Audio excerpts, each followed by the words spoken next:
Wa qala al-'allamah Ibnul Qayyim rahimahullah fi Miftah Daris Sa'adah.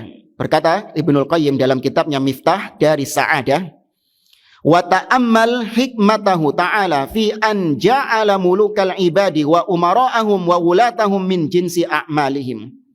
Kata beliau, renungkanlah hikmah kenapa Allah Subhanahu wa taala menjadikan sebagian pemimpin, raja-raja yang memerintah itu, pemimpin-pemimpin yang memerintah itu sesuai dengan perbuatan rakyatnya. Kenapa ada Allah jadikan pemimpin itu zalim? Karena sesuai dengan kezaliman apa? Rakyatnya. Sesuai dengan perbuatan rakyatnya. Bal ka'anna a'malahum dhaharat fi surati wulatihim wa mulukihim. Bahkan perbuatan rakyat itu tergambar pada sosok pemimpinnya. Ya, perbuatan-perbuatannya rakyat itu berwujud manusia. Siapa manusianya itu? Siapa manusianya itu?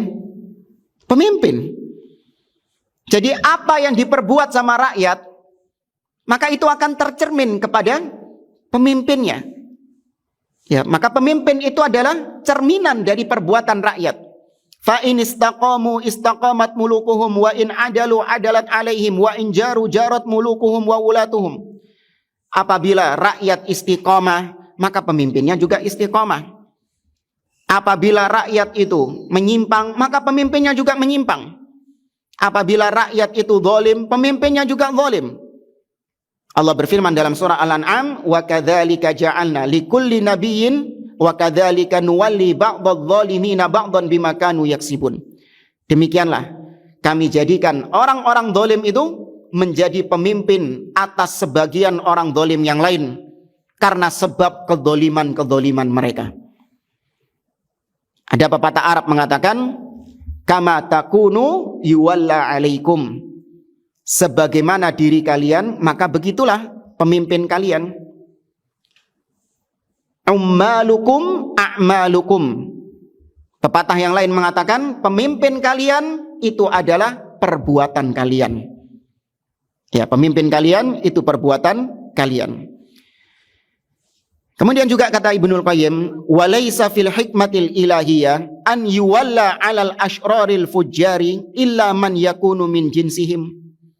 Dan bukan termasuk hikmah Allah Subhanahu wa taala, artinya bukan sebuah perbuatan yang bijak dari Allah, enggak fair.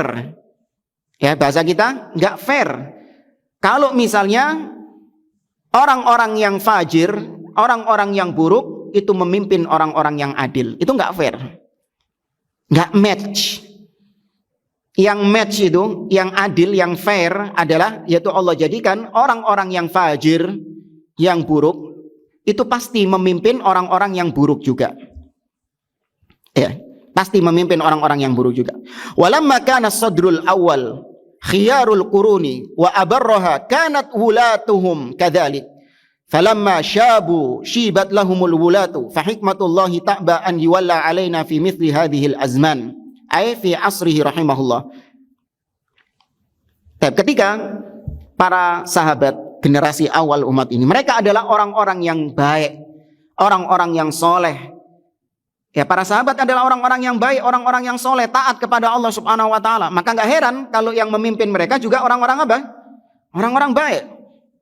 Seperti Abu Bakar, Umar, Utsman. Maka kata Imam Ibnul Qayyim, maka di zaman kita sekarang nggak cocok dipimpin sama orang-orang baik seperti itu.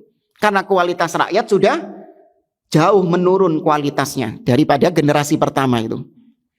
Maka kita kadang ketawa ya, ngelihat sebagian ucapan orang-orang itu.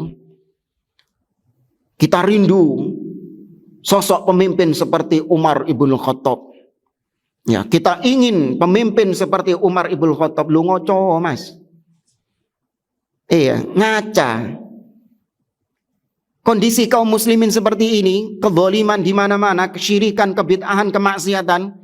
Terus kau berkhayal ingin menjadi atau ingin dipimpin oleh seorang seperti Umar Ibn Khattab. Kalaupun memang terjadi, gak bakal suwe Umar Ibn Khattab memimpin kalian.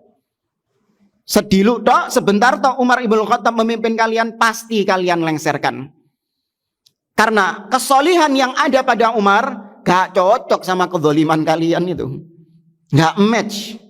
Gak kerasan kalian dipimpin sama Umar ibn Khattab itu. Ini salah satu contoh saja ya. Mereka nggak tahu bagaimana kepemimpinan Umar gitu. Ya. Mereka ininya yang sesuai dengan hawa nafsunya saja. Umar adil, ya Umar itu suka keliling, memperhatikan rakyatnya yang miskin, yang nggak makan, diberi bantuan sama Umar. Mereka ngelihatnya cuma dari sisi itu. Tapi nggak ngelihat ketegasan Umar ibn Khattab bagaimana, terutama dalam masalah akidah. Ya, bagaimana mereka tahu kalau Umar ibn Khattab menebang pohon Syajaratul Ridwan? Tahu pohon Ridwan yang pernah dipakai sama Nabi untuk apa? Baiat. Termaktub dalam surah Al-Fat, laqad radhiyallahu 'anil mu'minina idh yubayyi'unaka tahta syajarah.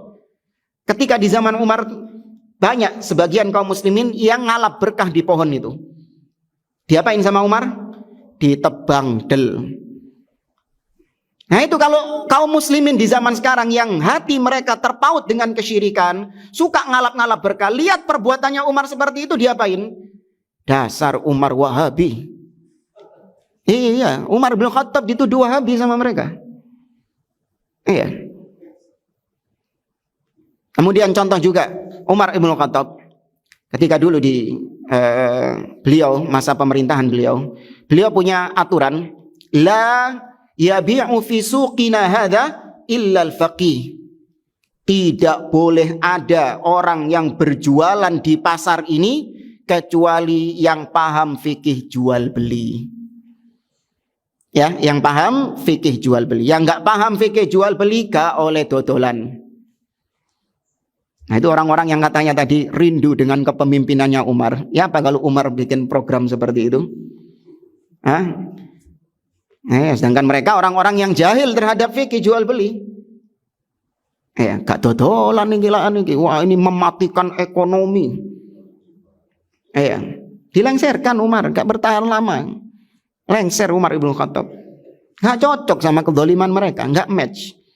Maka pemimpin yang ada sekarang itu adalah manusia terbaik yang ada di negeri ini. Ya, maka kita katakan pemimpin presiden yang ada sekarang itu adalah pilihan di antara semua manusia yang ada di negeri ini, itu yang terbaik. Ya, maka itu yang dipilih menjadi pemimpin yang terbaik. Ya, maka yang sudah terima kondisi seperti itu. Kalau kalian menginginkan yang lebih baik daripada pemimpin yang ada sekarang, perbaiki diri kalian. Perbaiki kualitas diri kalian. Pantas nggak kalian dipimpin oleh orang-orang yang soleh, sedangkan kalian kondisinya demikian? Kenapa kok pemimpin yang harus dituntut adil? Kenapa pemimpin yang harus dituntut soleh, sedangkan rakyatnya bebas melakukan kemaksiatan kepada Allah Azza wa Jalla, bebas berbuat zalim kepada Allah? Bukankah yang lebih pantas untuk bukankah lebih pantas untuk memperbaiki adalah rakyat? Ini hikmah kata beliau, kenapa dijadikan sebagian pemimpin itu adalah pemimpin-pemimpin yang zalim.